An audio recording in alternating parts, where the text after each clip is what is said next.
नमस्कार प्यारे साथियों, स्वागत है आप सभी का एक बार फिर से हमारे YouTube channel Prince education point पर। दोस्तों, आज की इस वीडियो में हम बात करने वाले हैं एसएससी सीजीएल का। आप सभी को पता है एग्जामिनेशन पास आ चुका है, तो फाइनली दोस्तों हम इस वीडियो में कंप्लीटली तरीके से बात करने वाले हैं कि आपको अपने एग्जाम सेंटर पर क्या क्या चीज़ें लेकर जानी है। साथ ही हम दोस्तों ये भी बात करेंगे कि आप सभी को क्या चीज़ें नहीं लेकर जानी है, और हम बात करेंगे कि ऑनलाइन एग्जाम जो है किस तरीके से आपका होता है पेपर। साथ ही बात करेंगे, देखिएगा कि आप एंट्री से लेकर आपका बाहर होने तक का पूरा प्रोसेस किस तरीके से होता है। साथ ही आपको मैं ये भी बताने वाला हूं कि देखिए आपका एग्जामिनेशन के बीच में कितने दिन का गैप आपका होने वाला है, और बात करूंगा कि रिपोर्टिंग टाइम कितने बजे होता है, गेट क्लोजिंग टाइम कितने बजे होता है, एग्जाम आपका कब से स्टार्ट होता है, और बहुत सी चीज़ें हैं जो मैं आप सभी के बारे में एग्जाम के बारे में कंप्लीट डिटेल इन्फॉर्मेशन आपके साथ में शेयर करूंगा। तो आप सभी को ये वीडियो जरूर देखना चाहिए अगर आपका एसएससी सीजीएल का एग्जामिनेशन है तो चलिए दोस्तों वीडियो को स्टार्ट करते हैं। उससे पहले मैं आप सभी को बताना चाहूँगा, अगर आप इसी तरह की अपडेट पाना चाहते हैं तो आप हमारे यूट्यूब चैनल को सब्सक्राइब करके बेल आइकन बटन भी प्रेस कर लीजिएगा, जिससे कि मैं जब भी कोई आगे वीडियो लेके आऊँ तो उसका आपको तुरंत का तुरंत अपडेट मिलता रहे। तो चलिए दोस्तों वीडियो को स्टार्ट करते हैं बिना देरी के। तो चलिए दोस्तों वीडियो को स्टार्ट करते हैं। आप सभी से कहना चाहूँगा एक बार आप लोग वीडियो को कंप्लीट देख लीजिएगा। अगर आप इस वीडियो को कंप्लीट देख लेते हैं तो फिर आपको कोई भी अन्य वीडियो देखने की जरूरत नहीं पड़ेगी। तो चलिए दोस्तों स्टार्ट करते हैं। सबसे पहले जैसा कि आप लोग यहाँ पे चेक कर पा रहे होंगे, देखिए आपका SSC CGL examination tier 1 examination 2024 आपका पेपर होने वाला है इस बार। ठीक है, आपका जो पेपर है वो कौन सा है, टीयर 1 आपका पेपर होने वाला है इस बार, अच्छे से आप लोगों को पता होगा। तो फाइनली अगर मैं बात करता हूँ आपके एग्जामिनेशन की डेट के बारे में, तो सबसे पहले आपको मैं एग्जामिनेशन की डेट ही बता देता हूँ। तो आप सभी का एग्जाम देखिएगा 9 सितंबर से लेकर 26 सितंबर के बीच में आपका एग्जाम होगा, जिसमें कि मैं आपको बताना चाहूं कि इसमें जो स्लॉट वाइज पेपर हो रहा है, बीच में कुछ दिनों का गैप है आप सभी का। ठीक है, वो क्या गैप है वो आप लोग यहाँ पे चेक कर सकते हो। जैसे कि 9 सितंबर से पेपर शुरू होगा तो 13 सितंबर तक होगा। फिर क्या होगा कि फिर से आपका 3 दिन का गैप होगा। फिर आपका देखिए बीच में 3 दिन पेपर नहीं होगा, यानी कि आपका 14, 15 और 16 है। ठीक है, 3 दिन गैप नहीं होगा। फिर 17 से लेकर 19 तक आप सभी का पेपर होगा। 17 सितंबर से लेकर 19 सितंबर 2024 तक फिर पेपर आप सभी का होगा, और फिर 3 दिन का गैप आप सभी का होगा। फिर उसके बाद देखिए 23 तारीख से लेकर 26 तारीख तक पेपर होगा। मींस अगर मैं बात करना चाहूं तो इसमें देखिए बीच बीच में 3 दिन का गैप आप सभी का होने वाला है। ठीक है, बाकी जो भी है आपका रीजन हो सकता है, लेकिन इसमें 3 दिन का गैप है। अगर मैं टोटल बात करना चाहूं तो देखिए आपका टोटल जो है आपका देखिए 12 दिन आप सभी का पेपर चलेगा, जिसमें आपके बात करूं तो एक दिन में 3 शिफ्ट आपकी होने वाली है, जिसमें आप लोग यहाँ पे देख सकते हैं 36, यानी कि 36 शिफ्ट में आप सभी का पेपर है वो कंप्लीटली हो जाएगा, यानी कि 12 या 36 आप लोग यहाँ पे देख सकते हैं 3 शिफ्ट आप सभी के लिए जाएंगे। ये चीज आपकी क्लियर होगी मेरे हिसाब से।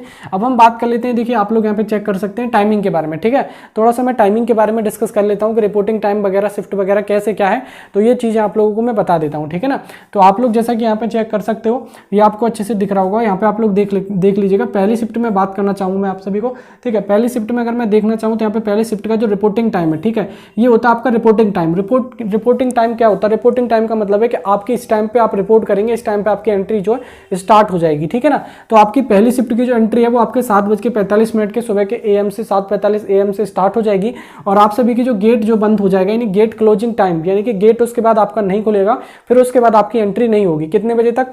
पहली शिफ्ट की 8:30 यानी कि 8:30 AM तक आप सभी की एंट्री होगी, यानी कि 7:45 AM से लेके और आपका 8:30 AM तक आपकी एंट्री होगी टोटल। ठीक है, बाकी आपका 30 मिनट आपके वो डॉक्यूमेंटेशन में जो भी प्रॉब्लम अंदर के प्रोसेस होता है एग्जामिनेशन में वो आपके कराते हैं, और देन आपका देखिए 9 बजे से लेके पहली शिफ्ट का जो पेपर है 9 से 10 में आप सभी का पहली शिफ्ट का पेपर कंप्लीट करा लिया जाता है। ठीक है, इसी तरीके से मान लो अगर आपका पेपर सेकंड शिफ्ट में है तो उनका देखिए रिपोर्टिंग टाइम 11:45 से स्टार्ट हो जाता है, यानी 11:45 से उनकी एंट्री स्टार्ट हो जाएगी, और इनका जो गेट क्लोजिंग टाइम होगा, यानी कि एंट्री जो बंद हो जाएगी वो 12 बजे करेक्टली बंद हो जाएगी, यानी 11:15 से लेके आप लोग देख सकते हैं एंट्री स्टार्ट होगी, और आपके 12 बजे तक आपकी एंट्री जो है दोपहर की होगी। ठीक है, बात करना चाहें आपके एग्जामिनेशन का टाइम क्या होगा सेकंड शिफ्ट वालों का, 12:30 से लेके आपका एग्जाम जो है 1:30 तक आप सभी का पेपर दोपहर के चलने वाला है। ठीक है, आगे बात करते हैं देखिए तीसरी शिफ्ट के बारे में। अगर मैं तीसरी शिफ्ट के बारे में बात करूँ तो देखिए तीसरी शिफ्ट जो है एंट्री जो स्टार्ट होगी वो 2:45 PM से आपकी स्टार्ट होगी, और 3:30 तक आप सभी की एंट्री जो है आप सभी की होगी। ठीक है, और आप सभी का जो एंट्री है आप लोगों को 3:30 पे बंद कर दिया जाता है। स्टार्ट जो होगा वो 2:45 से स्टार्ट होगा थर्ड शिफ्ट वालों का। ठीक है, उनका जो एग्जामिनेशन होगा वो आपका 4 बजे से लेके 5 बजे तक उनका जो एग्जामिनेशन है वो कंप्लीटली तरीके से आप सभी का करा लिया जाएगा तीसरी शिफ्ट वालों का। तो ये था कुछ आपको कंप्लीट तरीके से मैंने ये किस लिए बताइए, इसलिए बताया कि जिससे कि आपको सभी शिफ्ट वाइज आपको ये पता हो कि मुझे कितने टाइम आपकी एंट्री लेनी है और कितने बार टाइम पर आपकी एंट्री बंद हो जाएगी, कि उसके बाद आपकी एंट्री नहीं होगी। भले ही आपका एग्जामिनेशन टाइम मान लो 9 बजे से है और आप मान लो 10 मिनट पहले भी पहुंचते हैं तो आपकी एंट्री नहीं होगी, क्योंकि यहाँ पे लिखा हुआ है गेट क्लोजिंग टाइम इन 8:30, यानी कि आपको 8:30 तक एंट्री स्टार्ट होगी पहली शिफ्ट के, यानी कि बंद होगी, उसके बाद आपकी एंट्री नहीं होगी। मगर मान लो आप 1 मिनट भी लेट हो जाते हैं, जो क्लोजिंग टाइम है आपका, गेट क्लोजिंग टाइम है, उससे आप 1 मिनट भी ओवर हो जाते हैं तो फिर आपकी एंट्री नहीं होगी। इस चीज़ का आपको खासकर में ध्यान रखना होगा। तो उससे पहले मैं आप सभी को बताना चाहूँगा, अपने एग्जाम सेंटर पर आप लोग समय से पहुँच जाइएगा, ठीक है। ये चीज़ आपकी समझ में आ गई। भले ही 2-4 मिनट एक्स्ट्रा लगे होंगे, लेकिन मैंने आपको कंप्लीट तरीके से जानकारी आपके साथ में शेयर करने की कोशिश की है, ठीक है। साथ ही दोस्तों मैं आप सभी को बताना चाहूँगा, जो भी कैंडिडेट ऐसे हैं जो पहली बार अपना एसएससी सीजीएल या किसी भी एग्जाम का आप ऑनलाइन एग्जाम देने जा रहे हैं, आपको नहीं पता है कि आपको ऑनलाइन एग्जाम किस तरीके से देना है, तो साइड में आपको वीडियो दिख रहा होगा, आप लोग इस वीडियो को जरूर देख के जाइएगा। वीडियो आप सभी के लिए बहुत फुल हेल्पफुल होगा, जिसमें आपको मैंने पूरा ऑनलाइन एग्जामिनेशन का पूरा प्रोसेस बताया। तो साइड में आपको वीडियो दिख रहा है, आपको इस वीडियो को जरूर देख के जाना होगा। इस वीडियो का लिंक मैं आपको वीडियो के description box and I button पर प्रोवाइड करा दूंगा, ठीक है। चलिए आगे बात करना चाहूँगा। देखिएगा अब आपको वहाँ पे क्या एग्जाम सेंटर पर लेके जाना है। सबसे पहले आपको अपना एडमिट कार्ड लेके जाना है, ठीक है। अभी तक एडमिट कार्ड नहीं आए हैं, कुछ दिन में आप सभी के एडमिट कार्ड आ जाएंगे, बिल्कुल भी परेशान होने की जरूरत नहीं है, ठीक है। क्योंकि आपके जो एग्जाम की डेट और सिटी आप सभी को पता चल गई होगी। एग्जाम की डेट जो भी होती है उससे 4 दिन पहले ही आप लोग कंप्लीटली एडमिट कार्ड अपना डाउनलोड कर पाते हो, जब भी आपकी एग्जाम डेट हो सकती है, ठीक है।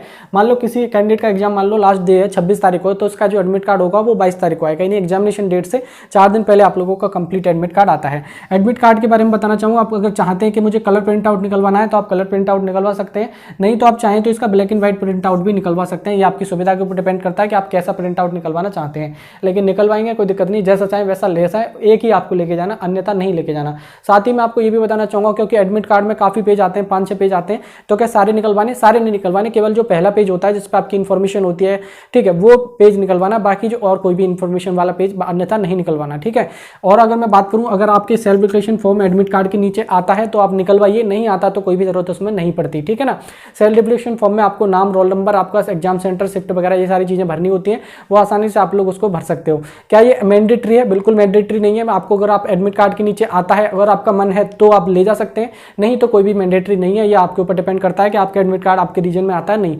कभी कभी कैसा होता है कि सीआर रीजन में आता है, सीआर रीजन में नहीं भी आता, एनआर रीजन में आता है, कभी भी नहीं आता, तो ये आपका हो जाता है कभी कभी, लेकिन वो मैंडेटरी नहीं है। अगर आप चाहते हैं ले जाइए, तो नहीं तो कोई आपकी मन की मर्जी है, नहीं ले जाना चाहते तो कोई दिक्कत वाली बात है नहीं है, ठीक है। आगे मैं बात करना चाहूंगा, देखिए आपको पासपोर्ट साइज फोटोग्राफ लेके जाने, कोई भी 2 लेटेस्ट आपको फोटोग्राफ लेके जाने हैं, जो हाल फिलहाल के कोई भी 2 फोटो आपके पास होने चाहिए। हालांकि उसमें लाइव फोटो अपलोड हुआ है, लेकिन आपके पास 2 फोटो आपके आसपास के होने चाहिए अभी हाल फिलहाल के, ठीक है। ये चीजें आपको ध्यान में रखनी होगी। आगे मैं बात करता हूं, देखिए एक आपको ओरिजिनल आईडी लेके जानी है, केवल और एक ओरिजिनल आईडी लेके जानी है, सारी आईडी नहीं लेके जानी।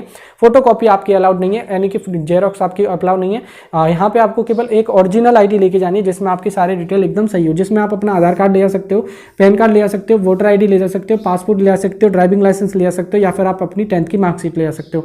आप पूछोगे क्या भैया ये सारी चीजें लेके जानी है? भाई सारी चीजें नहीं लेके जानी, इनमें से कोई भी एक आईडी लेके जानी है, और आपकी फोटो कॉपी नहीं लेके जानी, ओरिजिनल लेके जानी। इस चीज का आपको ध्यान रखना होगा, ठीक है। और आपको मैं बताना चाहूँगा, ये देखिए बहुत से कैंडिडेट क्या करते हैं कि मतलब फोटो कॉपी ले जाते हैं, तो फोटो कॉपी नहीं लेके जाएं। साथ ही आपको ये सारी आईडी नहीं लेके जानी, एक आईडी लेके जानी, जिसमें आपको ध्यान रखना है कि आपका नाम, आपके पिताजी का नाम और आपकी जो डेट ऑफ बर्थ है वो आपके एडमिट कार्ड से डिटेल मैच करे, आप वही आईडी लेके जाएं। कभी कभी ऐसा होता है कि आपके आधार कार्ड में दिक्कत होती है तो पैन कार्ड सही होता है तो आप पैन कार्ड ले जा सकते हैं, या फिर आपका वोटर आई कार्ड सही है तो वोटर आई कार्ड ले जाओ, या फिर आपके पास ड्राइविंग लाइसेंस सही है तो वो आप ले जा सकते हैं, पासपोर्ट में डिटेल सही है तो वो आप ले जा सकते हैं, या फिर आपकी 10th की मार्कशीट में डिटेल सही है तो वो ले जा सकते हैं। मतलब जो आपके एडमिट कार्ड से डिटेल मैच करे वही आईडी आप लेके जाएं। इस चीज का आपको खासकर में ध्यान रखना होगा, ठीक है। ये चीज आपको ध्यान रख लेनी है। साथ ही दोस्तों मैं आप सभी को बताना चाहूंगा, आप लोग अपनी तैयारी को और भी अच्छे से बेहतर बनाना चाहते हैं तो टेक्स्ट बुक आप सभी के लिए बेस्ट ऑफर लेके आया, जिसमें आपको प्रो पास में बात करूं तो 527 रुपए में मिलेगा। 1 ईयर का ये पास होगा, जिसमें आप अनलिमिटेड मॉक टेस्ट लगा सकते हो। सीजीएल नहीं, ऑल ओवर इंडिया में जितनी भी एग्जाम होते हैं, मान लो एसएससी की आप तैयारी कर रहे हैं तो एमटीएस हो गया आने वाला एग्जाम, ठीक है, स्टेनो हो गया, फिर आप एनी ऑल ओवर इंडिया में किसी भी एग्जाम की आप लोग तैयारी कर रहे हैं तो यहाँ पे आपको देखिएगा प्रीवियस ईयर क्वेश्चन, साथ ही आपके देखिएगा मॉक टेस्ट वगैरह यहाँ पे सब चीज मिल जाते हैं, जिसमें आप जितने चाहे उतने मॉक टेस्ट आप सभी लगा सकते हो, जिससे आपको ये पता चलेगा कि आप कहाँ पे लाई करते हैं और आपकी किस सब्जेक्ट वीक है, कहाँ पे आपको काम करने की जरूरत है। तो आप सभी के लिए टेक्स्ट बुक का पास परचेज जरूर करना चाहिए। पास परचेज करने के लिए वीडियो के डिस्क्रिप्शन बॉक्स में जाना है, उस पर लिंक पे क्लिक करना है। उस पर क्लिक करने के बाद आपको अपना कोर्स को परचेज करना है, जिसमें आपको PNCE कोड जरूर यूज करना है। कौन सा कोड यूज करना है? PNCE, ठीक है। कौन सा कोड यूज करना है? PNCE कोड जरूर यूज करना, जिससे क्या होगा कि आपको 12% का डिस्काउंट आप सभी के लिए मिल जाएगा, ठीक है। इसको परचेज करने का लिंक मैं आपको वीडियो के डिस्क्रिप्शन बॉक्स में प्रोवाइड करा दिया हूं, वहां से जाके आप इसको परचेस कर सकते हो, जिसमें आने वाले किसी भी एग्जाम की आप लोग तैयारी कर रहे हैं तो ये आप सभी के लिए बहुत ही हेल्पफुल होगा। चलिए आगे बात करते हैं। देखिएगा ओरिजिनल आईडी के बारे में मैंने बता दिया, एक ओरिजिनल आईडी आप ले जा सकते हैं। साथ ही आपको बताना चाहूंगा, वाटर बोतल अगर आप चाहते हैं कि मुझे वाटर बोतल की जरूरत है तो आप ले जाइए, ट्रांसपेरेंट होनी चाहिए, इस चीज का आपको ध्यान रखना पड़ेगा। ट्रांसपेरेंट का मतलब है इधर उधर से आपको क्लियर दिखे, ठीक है। आप लोग वोकेबुलरी तो पढ़ते ही होंगे तो आपको अच्छे से पता ही होगा, ठीक है ना, समझ गए। आगे बात करते हैं। देखिएगा यहाँ पे आप लोग देख सकते हैं, ये चीज़ आपकी समझ में आ गई होंगी। यहाँ पे देख सकते हैं आप लोगों को मैंने सारी चीज़ें बता दी हैं, ठीक है। अब मैं बात करता हूँ, देखिएगा आपको पेन आपको नहीं लेकर जाना, क्योंकि पेन और पेपर वहाँ पे क्या होता है कि एग्जाम सेंटर वाले खुद देते हैं, ठीक है। पेन और पेपर जब आपकी एंट्री स्टार्ट होगी तो वो पेन और पेपर खुद देंगे, और देखिए आपका जब पेपर खत्म हो जाएगा तो वो पेन पेपर आपसे ले भी लिए जाएंगे, ठीक है। कैलकुलेशन करने के लिए पेन पेपर वहाँ पे आपको दिए जाते हैं, लेकिन वो ले लिए जाते हैं। मोबाइल फोन एग्जाम सेंटर में लेके एंट्री नहीं है, ना ही वॉच पहन के जा सकते हैं, ना ही ब्लूटूथ पहन के जा सकते हैं, ठीक है। मतलब और ना ही आप बैग ले जा सकते हैं अंदर, ना ही कोई सिक्का अलाउड है, ना ही कोई पर्स अलाउड है, ना ही की या बेल्ट, यानी कि अगर आप बेल्ट पहन रहे हैं या चाबी आपके पास है तो भी अलाउड नहीं है। या फिर आप ईयर रिंग्स पहनती हैं, फीमेल कैंडिडेट को काफ़ी तो ईयर रिंग्स या फिर आपका नोज पिन वगैरह जो भी है वो आपके अलाउड नहीं होती है, वो आपका एग्जाम सेंटर से निकाल के जानी पड़ती है। यानी एग्जाम सेंटर पर जब आप एंट्री ले रहे हैं तो आप उसको निकाल के जाएँ, ठीक है, और आपका एग्जाम जब खत्म हो तो बाद में आप पहन सकते हो, उसमें कोई दिक्कत वाली बात नहीं है, ठीक है। ये चीज़ें अलाउड नहीं है। ना ही कोई आपके ब्रेसलेट, आप कोई राखी बंधी हुई है या फिर कोई कलाया बंधा हुआ है तो वो चीज़ें आप निकाल के जाएंगे। और आप शूज़ की बात करें तो शूज़ आप पहन के जा सकते हैं, लेकिन वहाँ पे क्या होगा कि आपको वो निकलवा के चेक करेंगे कि इसमें कुछ छपा हुआ तो नहीं है। ये जो चीज़ें बताई हैं वो आपके एग्जाम सेंटर में अलाउड नहीं है, ठीक है। आप पूछोगे भैया ये सारी चीज़ें हम कहाँ रखेंगे, इन सारी चीज़ों की तो हमें जरूरत पड़ती है। तो आप लोगों को मैं बताना चाहूँगा, आप अपने एग्जाम सेंटर के आसपास कोई भी एक क्लॉक रूम होता है, ठीक है। क्लॉक रूम में क्या होता है कि आप जितने जो भी आपके पास सामान है आप उसको रख सकते हैं, बैग, पर्स, चाबी या फिर आपके पास जो भी है उसमें आप मोबाइल बैग में रख सकते हैं और वहाँ पे आप जमा कर सकते हैं। या फिर आप बैग नहीं लाके आए तो सिंपली चाबी वगैरह, पर्स वगैरह कुछ भी आप जमा कर सकते हैं, ठीक है। इस चीज़ों का आपको ध्यान रखना पड़ेगा। लेकिन आपको मैं बताना चाहूँगा सिक्के अलाउड नहीं होते, कॉइन्स। बाकी आपके पास नोट है तो नोट आप लोग ले सकते हो, कोई दिक्कत नहीं होगी, ठीक है ना। तो आप वहाँ पे आपसे 10 या 20 रुपये लेता है क्लॉक रूम में आप सामान रखने के। उसके बाद आपसे एक टोकन दे देता है वो। आपका टोकन देने के बाद क्या होता है कि आप आपका पेपर में ले जा सकते हैं उसको। उसके बाद जब आपका पेपर खत्म होगा तो वो आपको टोकन दे देंगे आप उसको, फिर उसके बाद वो आपका जो भी सामान होगा वो आपको वापस कर देगा, ठीक है। तो ये चीज़ आपकी समझ में आ गई, रखने के 10-20 रुपये लेता है, इससे ज़्यादा नहीं, ठीक है भाई। क्लियर हो गया। तो मैंने ये सारी चीज़ें आप सभी के साथ में शेयर कर दी हैं, बाकी आप लोगों को समझ में आ गया होगा क्लियर तरीके से। अब मैं बात करता हूँ कि आपकी एंट्री कैसे होती है। एंट्री के लिए मैं बताना चाहूँगा, सबसे पहले आपको अपने एग्जाम सेंटर पे टाइम से पहुँचना है। सेकंड नंबर बात क्या है कि देखिए आपको क्या करना है कि आप जब अपने एग्जाम सेंटर पर जाते हैं तो आप लोगों को ये चेक कर लेना है कि आपका वही सेंटर है या कहीं दूसरा सेंटर तो नहीं। कभी कभी क्या होता है कि आपके नज़दीकी 1-2 सेंटर हो सकता है कि 1-2 के नाम से हो सकता है, तो ये चीज़ आपको खासकर में ध्यान रखनी पड़ेंगी। उसके बाद देखिए मैं आप सभी को बताना चाहूँगा, जब आप अपना रिपोर्टिंग टाइम से एंट्री स्टार्ट हो जाती है, गेट क्लोजिंग टाइम पर एंट्री बंद हो जाती है, तो टाइम से आप लोग अपनी एंट्री को ले लोगे। और एंट्री जैसे आप लो लोगे तो फिर उसके बाद क्या होता है कि आपका एक मेमे सर जो भी आपके होंगे इन्विजिलेटर वहाँ पे होते हैं, वो आपसे आपके चेक करते हैं। देखिए आपका आईडी मांगेंगे, आपका फोटो चेक करेंगे, साथ ही आपके एक एडमिट कार्ड चेक करेंगे, ठीक है।